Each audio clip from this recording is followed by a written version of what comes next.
From Interfaith Alliance, this is The State of Belief. I'm Interfaith Alliance President, Reverend Paul Brandeis Raushenbush in Massachusetts.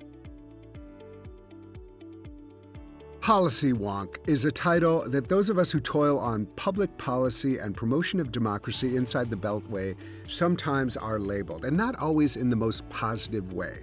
In truth, some of the most passionate, talented, and devoted Americans focus their efforts on working for equality, justice, and fairness through our institutions. And that gets even more inspiring when inclusive, pluralistic religious values enter the picture. This week, I'll introduce you to Guthrie Graves-Fitzsimmons, who embodies that vision of the work and who joins Interfaith Alliance as our brand new Senior Director of Policy and Advocacy. I'm so excited. In the past couple years, it has been a joy to conduct so many memorable interviews with some of the great thinkers, strategists, and leaders of our time on this program, The State of Belief. They have given you and me so much encouragement for these difficult times. It's also a way for all of us to feel less alone. So I want to make sure that you are subscribed to the State of Belief podcast on Apple Podcasts or your favorite podcast platform, or visit stateofbelief.com/subscribe. That way you'll never miss a conversation, and you'll have access to almost 100 past interviews with guests like Dr. Anthea Butler, Jeff Charlotte, Bishop William Barber, Rabbi Sharon Brous, Dr. Jamar Tisby, Rob Reiner, and many, many others. It would really help us to have you subscribe, rate, and tell people you're close to about all that you are hearing. The State of Belief is made possible in a great part by generous support of our listeners. If you've made a donation, thank you. You're helping get these conversations heard by more people who need them.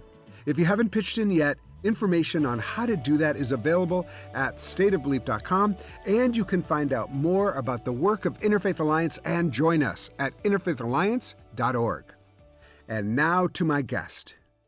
This week, Interfaith Alliance takes a giant step forward in our ability to advocate for the critical issues that are top of mind for most of us: religious freedom, democracy protection, advocacy for justice and equality. That's because joining the organization as Senior Director of Policy and Advocacy is Guthrie Graves-Fitzsimmons, a very familiar and respected figure in this work. Guthrie has served cornerstone roles at the BJC, the Center for American Progress, and the National Immigration Forum. Guthrie is the author of the book Just Faith: Reclaiming Progressive Christianity, and I'm very happy he's joining us on Monday as part of the team at Interfaith Alliance, as well as today on The State of Belief. Welcome, welcome, welcome to you, Guthrie. It is such a great honor to be with you today, Paul, and to join this organization. I have admired the work of Interfaith Alliance for a long time, and am just filled with joy and an honor to be joining the organization at this critical time for our democracy. Yeah, I mean, it's not like anything's going on, you know. I really do feel like, you know, it's so interesting, and let me just say again, I'm just so excited for you to join the team and all the expertise, all the passion, and just like in your heart. And I want to get into that because the work that we do is in your heart and in your spirit. It's just really, it's so great to have you as a partner in this work. You know, we're in just such a kind of an amazing moment. And Interfaith Alliance is celebrating 30 years.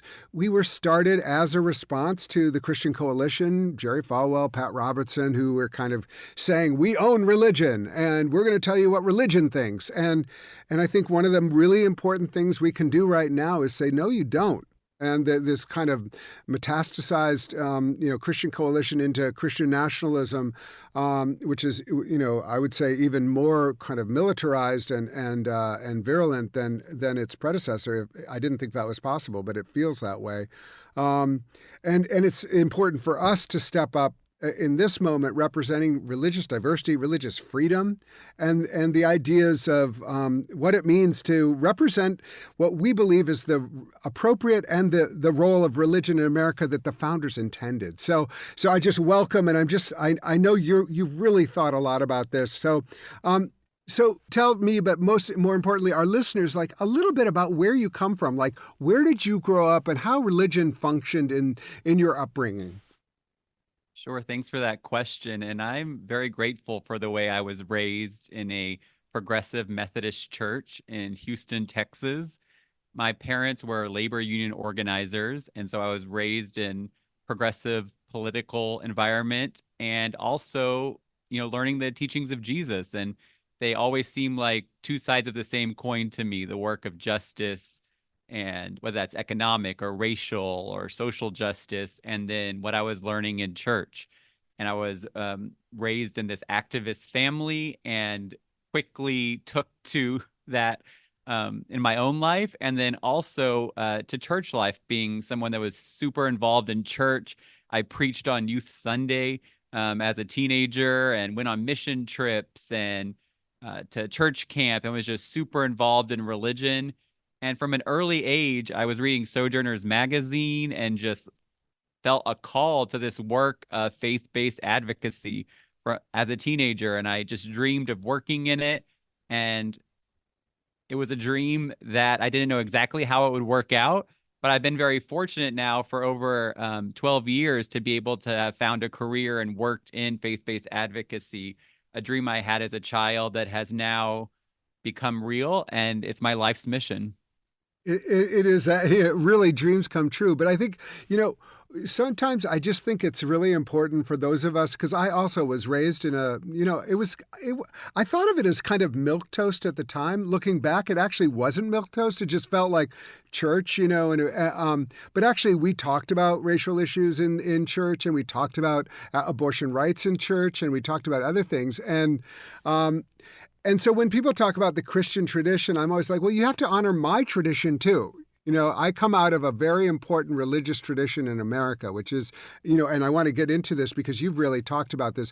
The progressive religious tradition is a really important part of the religious tradition in America, both how it manifested itself in the white church among white social gospel, but also in black churches and black social gospel, and within the Catholic Church and some of the, Dorothy Day, but other teachings. So it's just really important. Like I really appreciate you going into your tradition as a foundation of what brings you to this work. And maybe you can just tell us a little bit about the book that you wrote and how that felt to kind of go deep into that tradition that we are a part of, and kind of owning that the progressive side of that actually is a real tradition in America. In fact, you could argue the most important tradition in American Christianity.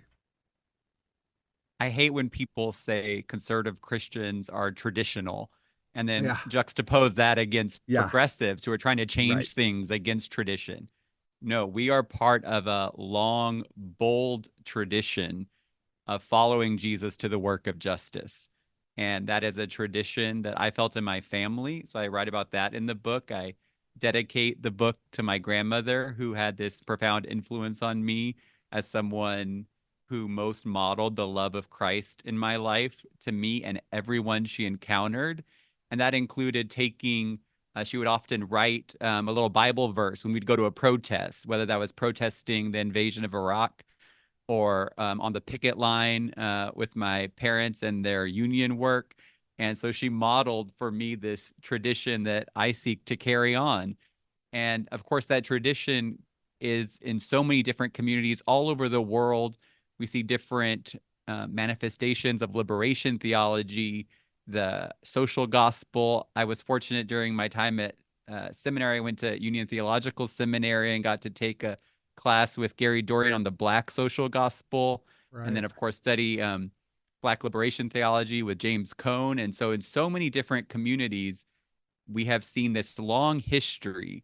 And it was actually as a young adult when I first realized that wasn't the norm, which was sort of my mind was blown. It's like I had female pastors most of my life, and then I Yeah, discovered same. that in a lot of traditions that wasn't the norm, and then I discovered the Christian right. And I'm fortunate in so many ways for this tradition I was born into, that I had in Houston, Texas, a Methodist pastor who was on the cutting edge of saying that LGBTQ rights was a calling for her as a Christian pastor.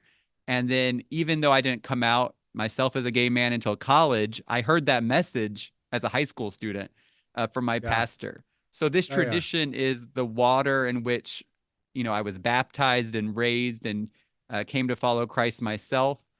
and it's in every community we see, no matter where you look, the environmental movement, the movement for human rights around the world, women's rights, no matter whatever, every corner of the progressive movement has a deeply embedded faith component in it. Right. Well, I mean, you could say it was one of the first movers of the social justice, and and one of the one of the great privileges, and I think you and I share this, is out of our religious commitments comes a commitment also to religious diversity, and the recognition that every single tradition in this country deserves every single right that Christians deserve, and as well as secular and atheist people, like everyone deserves equal treatment under the law. It's the thing that the founders got most right, and it's.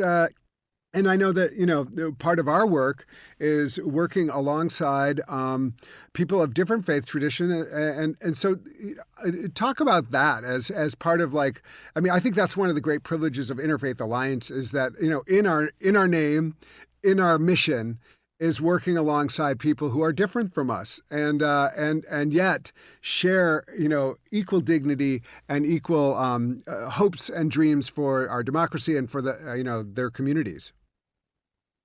Doing this work as a Christian, but in an interfaith context, is the reason I'm most excited to join the team at Interfaith Alliance, because we have to embody the antithesis of Christian nationalism, which is this history and ideal of religious freedom that, yes, I loved how you said it was what the founders got most right, and yet we have to make it more right and more of a reality in our time.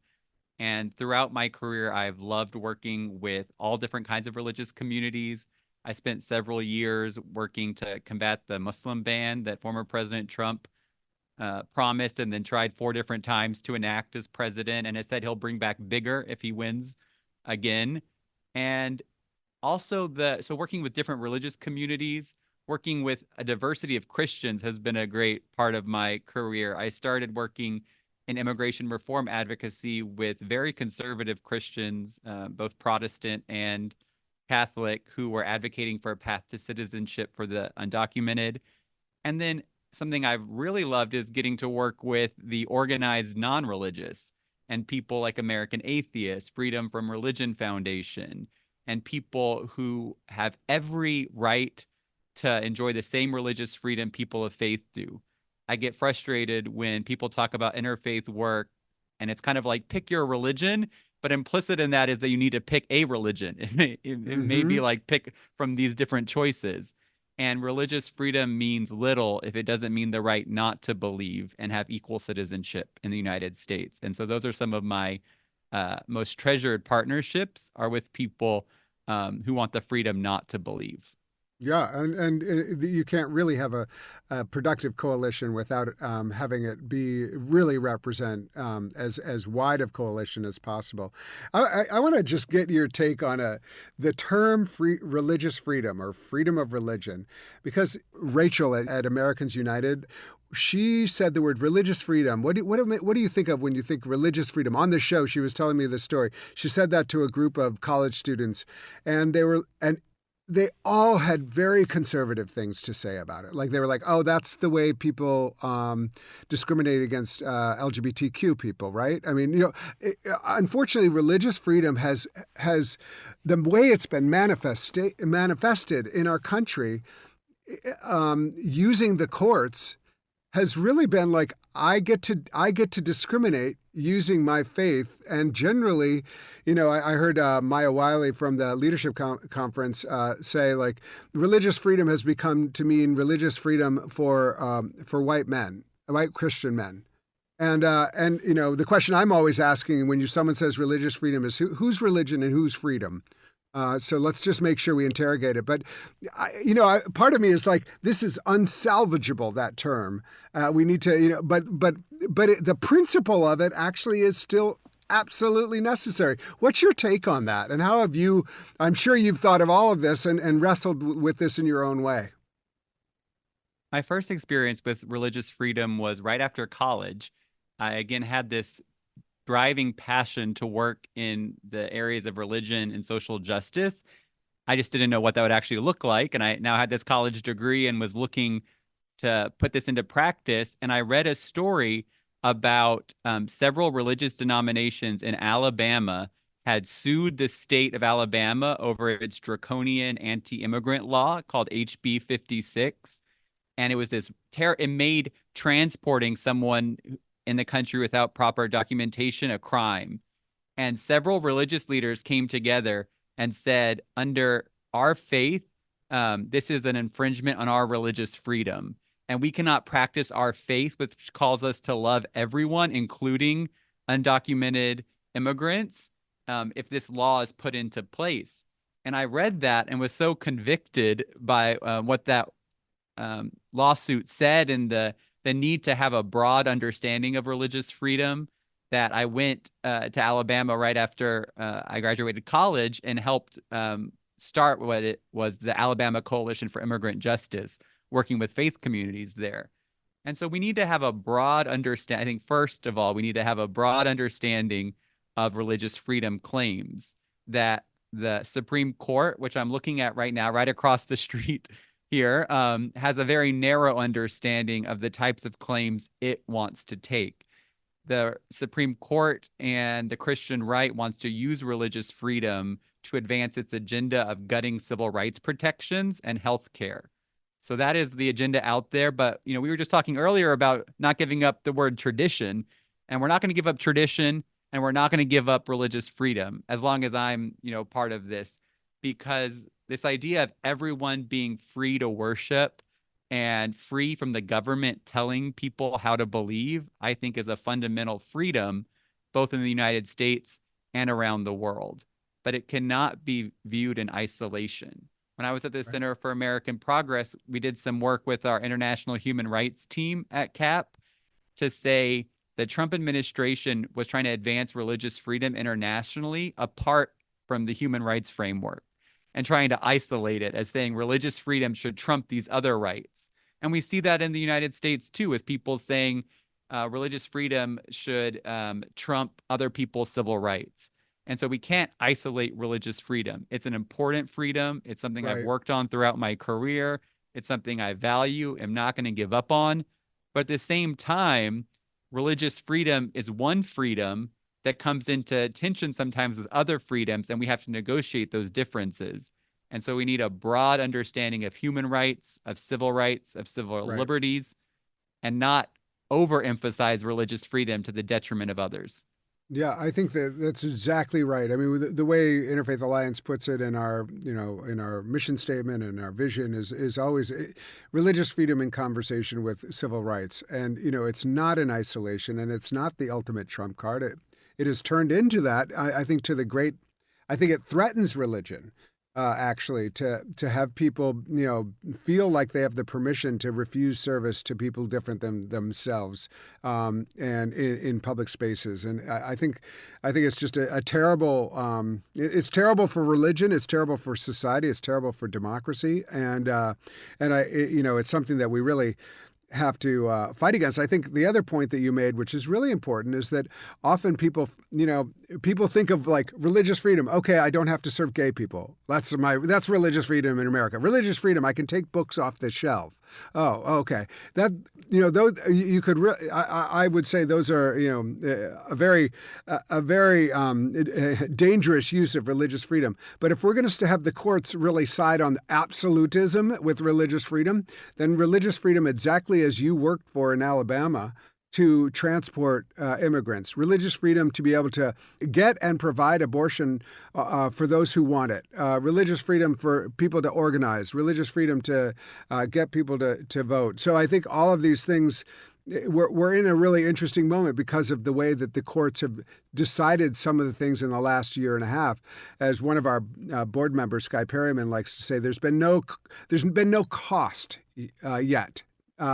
For these new definitions and these new decisions, and we're going to see how that plays out You've been doing amazing work at the Baptist Joint Committee, and we're such an important part. You've been working on the chaplain bill. You've been instrumental in the Christians Against Christian Nationalism.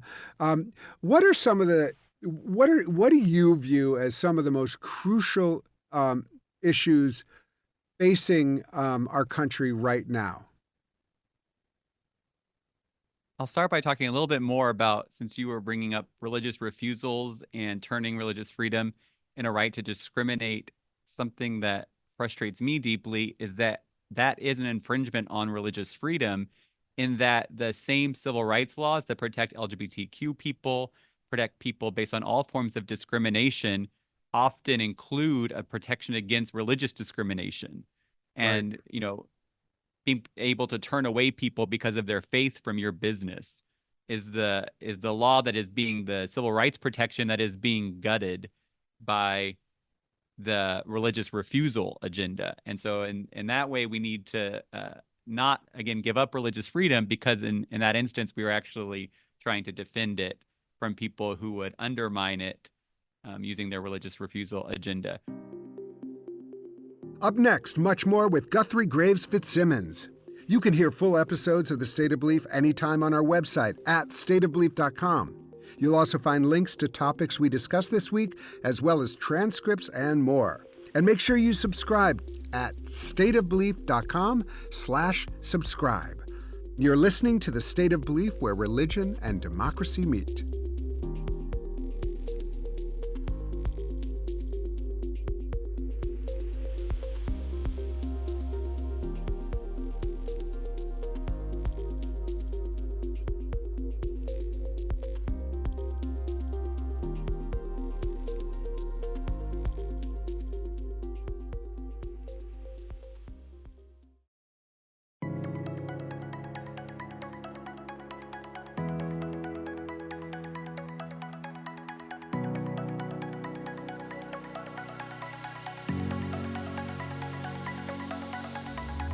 Welcome back to The State of Belief. I'm Interfaith Alliance President, Reverend Paul Brandeis Raushenbush. My guest is Guthrie Graves-Fitzsimmons, the brand new Senior Director of Policy and Advocacy at Interfaith Alliance.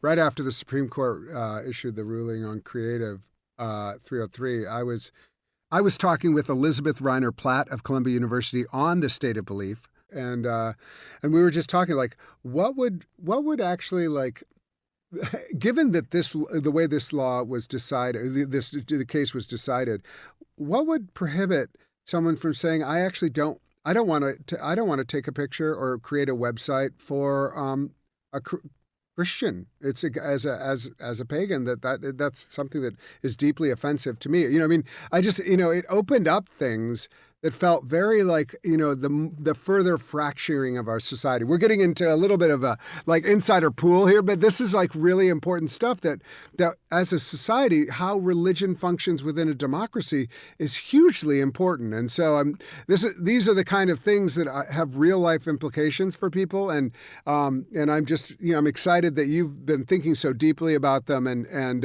as I said, the question of where does your attention, as you think about, jumping in with Interfaith Alliance and leading our policy and advocacy team, what are some of the things that feel most pressing to you? Sure. And I realize that sometimes getting into the church state legal weeds is not everyone's cup I of think tea, for some of our listeners are fascinated, right. And some of them are kind of like, okay, I totally get I don't speak Latin. I was visiting my husband's family over Christmas, and I was mentioning what I do, working in the separation of church and state. And she actually, a lot of times people's eyes kind of glaze over, or they don't want to touch that. It sounds controversial, but her eyes kind of lit up and said, have you heard about this chaplain bill in Texas? Because we were in Texas. And right. I think people are recognizing the threat. So if people haven't been following this is an effort in Texas to replace school counselors with chaplains. And the group pushing this actually said on their website, until they tried to wipe their website, and had to, pro tip to anyone, you can't erasure website. People can go back and find past versions of it, but was actually explicitly about evangelizing students in the public schools. So there is a new theocratic aggression on the right that people are paying attention to. It's forcing, especially trying to go into public schools and ban books and post the 10 Commandments and then counsel your child to become a Christian. Think about that recipe of what the far right is doing in our public schools. And I think people are starting to really pay attention to Christian nationalism because it's impacting public schools, which is where I first learned about people of different faiths and was around kids, not at my church, and met people of different religious traditions and those that were not religious. So I think the attack on public schools is very pronounced. Let me just say a word about that, because it feels so it's so odd to me that conservative Christians want to outsource religious instruction to someone away from the church. They want to say, okay, let's have the public schools do it. Okay, you're going to have the 10 Commandments up there. You don't know who the teacher is. And someone says, well, what does it mean, this one? Can you explain that to me? And then all of a sudden, someone is explaining a religious tradition. And if you're Jewish, it sounds one way. And if you're Christian, it sounds another way. And all the different Christian traditions. And all of a sudden, you don't know what my view as someone who has kids in public schools and is a Christian and a minister, I don't want to outsource that. I want them to learn about all the different religions and the multiple. It's a very good thing to learn about religious traditions and have an awareness. To have actual Christian teachings in school is not what their public schools were meant for. And it's a very dangerous. So the partnership that Interfaith Alliance has had with BJC and and other groups on the ground in Texas, and now it's happening in Florida, and 13 other states have chaplain bills in the works. This is really serious, and as you said, this is like I love that term. I haven't heard that exactly. I think you said aggressive theocratic move or something like that. That's exactly what it is, and we have to recognize it, and it is true. When you tell people, average person on the street, about this bill, they're like, what? And I think that's part of our job, is to let people know what's happening so that they can stand up and say, not in our town. Yeah, there was, after the Supreme Court decision in Kennedy versus Bremerton, the case about the football coach that was misconstrued by the court, and whatever, we can get into the details of that case, probably not here, but another time if anyone's interested. But the impact of it was this new, we're going to test the bounds of theocracy, and if this Supreme Court has any guardrails in terms of the Establishment Clause. And we're seeing that play out now, and it's scary, but it's also an opportunity for us to raise these concerns, to educate people about Christian nationalism. Pew Research Center found that over half of Americans have never heard the term Christian nationalism. So this moment is both very scary in that our democracy hangs in the balance, and that's not hyperbole. That we just saw former President Trump tell a group of Christians that after this election they would never have to vote again, which is a very scary thought in a democracy. Yeah, because he's gonna fix it for them, which I'm like, what does that mean? It's really, it is terrifying. I do want to say one word about the way we organized against the chaplain bill in Texas, which I thought was so good.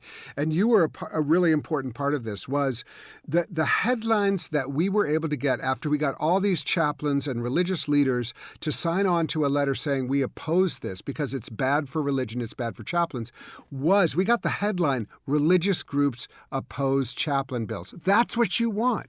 You don't want secular communist opposed chaplain bills, because that seeds religion. It's not, I'm not singling them out, but I'm just saying, like, in this case, you really want it to be recognized that this is not, again, religion versus secular. This is religion recognizing a bad use of religion and rallying against it. And 25 of the largest school districts actually voted against the bill to not enact it in their district, which I thought was a real win, in part because of the way that communications and the narrative was framed. Exactly. And politics and policy is downstream of culture, and culture is shaped by the media. And so that's why so much of my career I've spent trying to shape the larger media narrative, because it has that policy impact. And I Right. went to one of the debates. So every school board in the state was forced by the Texas legislature to take a vote. And I went to one of the school board meetings outside Austin, and then I watched a lot of them, their live streams. And I was amazed at how many conservative people said, I watched one person in Conroe say, I'm a Southern Baptist, and I don't want the um, government taking over religion, right? I'll send my kids to my church, and people can send the parents can choose where to send their kids to their Yeah. church. And so I think the religious case is the strongest case against Christian nationalism. It's why I came to BJC, was to work with the Christians Against Christian Nationalism campaign, and why we needed chaplains and other religious leaders, because we have a responsibility as Christians in a majority Christian nation to reject Christian nationalism. We are still a majority Christian nation, and that means that Christians could ostensibly try to exact majoritarian rule on everyone else of different faiths. But for most Christians, I think we don't want to do that, and we need to organize ourselves better, and in partnership with people of faiths, of other faiths, and the non-religious. And in Texas, the secular groups and non-religious groups were part of the coalition, and they actually said, you need to take this on as religious Uh-huh. groups and lead That's a here. It wasn't like us pushing groups out of the way. It was a coordinated effort to say the religious groups have a responsibility and a voice that is strategic. Yep. Yep. So we're in the middle of an election season. And what happens in the election, the reason it's so important for us to think about the election is what is possible as far as policy, in some ways, at least as far as national policy. Well, local too, very local down to the school board, depends on who's in power. And so it is like, it's not, we're not endorsing anyone, but we are recognizing that there's some really important issues for all of us that how they go forward will be determined by what happens in November. So how are you understanding the moment we're in this election, and what are some of the things that you can imagine if you had to ask some questions in the debate, if it happens, what would be some questions you would like to see the candidates really debate? Sure. I'm a policy person in my heart, and politics is often focused on the insults they're throwing back and forth, the personalities. We've seen the number one issue in the election this year has been talk about the candidate's age. Let's talk about policy. And the most detailed policies we have on the right are Project 2025, which is this 900-page blueprint for pushing authoritarian takeover of our democracy, of gutting civil rights protections, of doing it all to help corporations by, cutting the corporate tax rate. And if authoritarianism comes to the United States, it will be done in the name of Christianity and Mm. restoring God to the public and putting God back in our schools. And it will be a Christian theocracy that is advanced. And you see that in Project 2025. A year ago, I was the first person to go through this 900-page document and identify the different theocratic elements of it. They talk about how they are going to put forth a religious definition of marriage. Of course, the United States Congress and President Biden signed into law the Respect for Marriage Act, which codified same-sex marriage and interracial marriage. And that obviously wasn't favored by the people putting forward Project 2025. And so they're talking about a religious definition of marriage. They're talking about trying to, in terms of the CDC, criticize actions during COVID, saying the government needed to be concerned about keeping churches open to save souls. They talk about portraying the left as trying to advance a religion that would attack Christianity. And so throughout Project 2025, you see explicit and implicit appeals to Christian nationalism. So I'd love to hear people ask former President Trump, who's tried to distance himself from Project 2025, but also hasn't put out any set of policies that are different than Project 2025. And then on the side of Vice President Harris, I would ask her about the commitment to religious pluralism that she has embodied in her family, being raised in an interfaith household, though she identifies as a Baptist, and then creating an interfaith family by marrying a Jewish man as her husband. And you see different pieces of that in her vice presidency, like her hosting a Eid celebration and bringing Muslim civic groups to the vice president residence. But I want to ask her about what are the policy areas where we can advance religious pluralism? Yeah, I mean that gets to the heart of it. I mean, it'll be really interesting to see. I haven't seen the Democratic platform yet, and how religion plays into that is always it's always been a little bit of a sensitive issue for the Democrats. So it'll be interesting to see how that actually plays out. On the Republican side, you don't really have a platform aside from fealty to Donald Trump. I mean, I don't think that they even put out a platform, did they? I mean, the policy questions are basically it's very interesting. I really appreciate the attention you've paid to Project 2025, and it's very interesting how it was out there. It was, a lot of, I think a lot of conservative folks were like, "This looks good. This looks good. Let's like kind of put that out there." And all of a sudden, when other people started looking at it and going, "Wait, what? Wait, what? And have you read this? And have you read?" And all of a sudden, they realized, "Oh, our viewpoints are unpopular."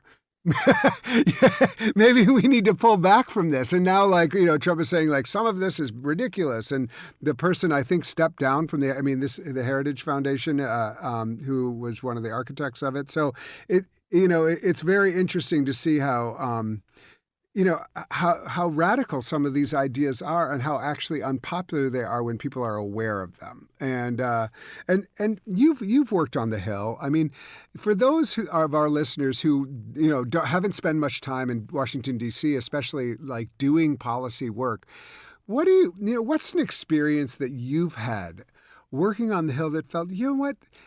Government can work if we actually kind of get it together. What was a campaign that you worked on, or a public policy, that you felt really strongly about, that from the religious angle, you felt like there was an important voice there, and then you worked with the different offices of these members of Congress and Senate, and something was passed that actually benefited the lives of people? Because I think we don't hear those stories very often.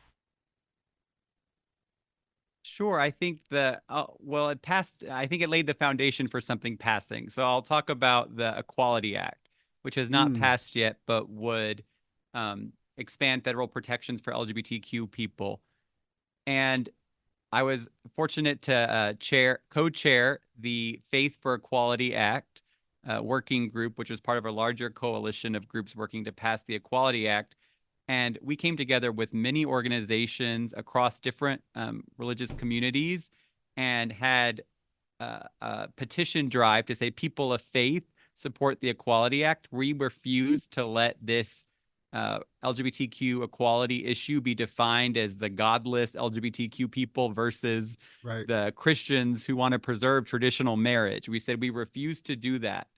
But it's so hard to get that message out. You have the great policy, you have all the right people on board, but how do you get the message out? And you have to find your Hill champions. And we found that person in Senator Chris Coons. Senator Coons went to seminary himself. He is an ordained elder in the Presbyterian Church. I actually had a chance to visit his church once through my husband, who's a Presbyterian minister. And so I knew that Senator Coons had this profound interest in religion and came from an affirming religious tradition. And so we partnered very closely with him to do a public petition delivery, and that got news coverage. And then Senator Coons actually, during a hearing on the Equality Act, held up the petition and made it clear to everybody that the religious voice in this argument was not going to be misportrayed, that the majority of people who are religious, and this is polling from the Public Religion Research Institute, support non-discrimination protections for LGBTQ people. And that was just this profound, I think, game-changing moment that altered the political dynamic. that for so Yeah. long has just heard from the Christian right. Yeah. And while the Equality Act has yet to pass, I think a lot of that work laid the foundation for the Respect for Marriage Act That's and right. forging a bipartisan consensus with a lot of religious support for LGBTQ rights. You also see former President Trump kind of running away from the LGBTQ elements in Project 2025. It's deeply unpopular to gut civil rights protections for LGBTQ people. It's deeply unpopular to ban abortion. It's deeply unpopular to close the U.S. Department of Education and end Head Start. These policies are so unpopular, not just among the American population at large, but among Christians, among people of faith. Yeah, that's right. I think you're going to have. I'm really excited for all of the work that you're going to do, and you are working on. You have an MDiv, and you're working on a doctoral degree. What is the subject matter of that degree that you're working on? Sure, it's a Doctor of Ministry in Prophetic Leadership at Iliff School of Theology in Denver, and Shout out to Iliff. I'm almost done with the coursework, and then my Doctor of Ministry project is going to be working with Christian lawmakers against Christian nationalism. That I Wow. think Christian lawmakers, especially at the state level, but also federally and at all levels of government, have a responsibility to contest the association of Christianity with right-wing politics.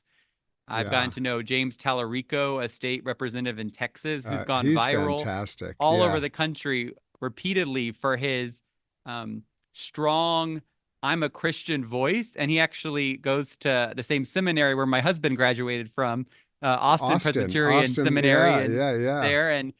And he has really changed the game in Texas. And my doctoral research is around equipping Christian lawmakers to bring their faith into politics, which I think can be done Mm, responsibly, but you need strong guardrails. And you yeah. also need explicit commitment to affirm the rights of and place in American society of religious minorities and the non-religious and the separation of church and state. Because if Right. you're bringing Christianity into your official governing duties or on the campaign trail, that can go awry very quickly and actually kind of reinforce Christian nationalism. And so I think Yeah. there's a way to do it. There's a responsibility to do it, a calling to do it for people that are Christians and think politics is part of their vocation. But I think there needs to be more research and resources to help them do it. Yeah. We had James Tallarico on with a colleague, Salman Bajani, who was Muslim. But it was beautiful to see how they supported one another, and also Jewish members of the state senate, and it felt like, they were all coming from their particular places, but recognizing the equal dignity and equal rights of one another, and they were gonna show up for one another in whatever way was necessary, but had their own calling, and I think that that's what you're talking about. It's not like all of a sudden James Tallarico saying, "Well, I'm a Christian, I get to decide." It's like, how do you show up using your faith to show up along other people who might actually have less power in that situation. And it's been actually kind of glorious to watch Tallarico use his faith on the floor, and you can see his Christian these really conservative folks who are very unnerved by someone feeling so facile and feeling so comfortable using religious language to counteract and push back against some of their assumptions about the way religion was going to show up in the debate. I want to end this conversation the way we end all of our conversations, and that's to ask you, Guthrie, what gives you hope in this moment? The Olympics just wrapped up in Paris, and I was fortunate enough to go to the Olympics and see some of it in person. And so I am just filled with hope, knowing that this life of social justice and faith is a relay. We've been handed the baton by those that came before us. We don't have to finish the race, Paul. It's not up to us. There will be many generations that come after us that can finish this race, but we've been handed the baton right now. And so let's keep going. Let's do our part, and let's trust that what we've done will make a positive contribution And that's all we can say. And we know people will come after us. Guthrie Graves-Fitzsimmons is the newly appointed, welcomed Senior Director of Policy and Advocacy at Interfaith Alliance. He has served at wonderful places like the BJC, the Center for American Progress, the National Immigration Forum. He has a great book called Just Faith, Reclaiming Progressive Christianity. We are so excited to welcome you to Interfaith Alliance, and also so glad that you were able to join us here on The State of Belief. Thanks so much, Paul. Please be sure to subscribe to The State of Belief at Apple Podcasts or your favorite podcast platform, or at stateofbelief.com/subscribe. We need your help to keep making The State of Belief. Become a partner in this crucial work with a financial contribution today. Information on how to donate is available at stateofbelief.com. That's stateofbelief.com. And share what you're getting out of this show with the people in your networks. Let's get more people listening and keep these conversations going on Facebook, Instagram, and Threads at State of Belief. The views and opinions expressed on this program do not necessarily reflect those of Religion News Service or Religion News Foundation. The State of Belief is produced by Ray Kirstein and is a production of Interfaith Alliance. Become a member today at interfaithalliance.org.